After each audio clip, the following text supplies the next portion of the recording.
خواهرای عزیز، مادرای محترم، استادان گران قدر، مربیان عزیز، شما میفهمین که زن در قرآن عظیم شان نقشی بسیار بزرگ و اساسی داره.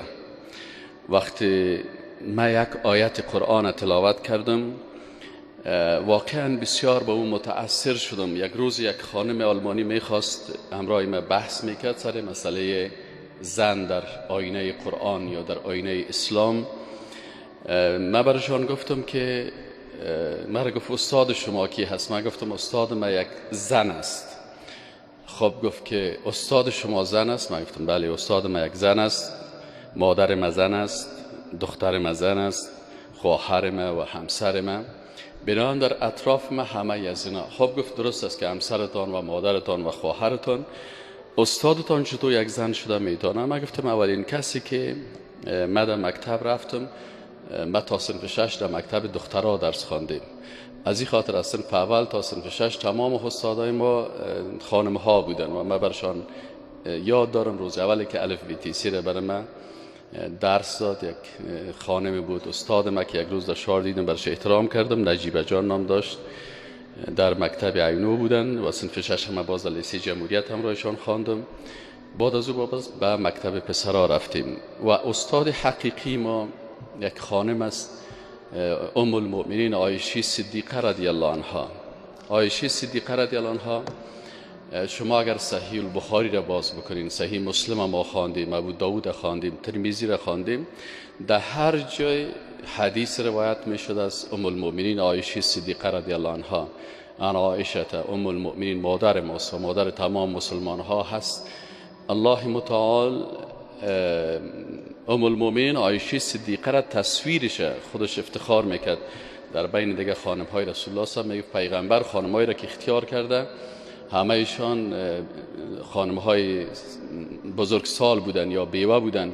یگانه خانمی که دختر که الله بر از او اختیار کرد و تصویر مرا بر از او داد ما بودم که الله متعال پیغمبر گفت که باید امرای از این دختر ازدواج بکنی. علت ازدواجش چی بود؟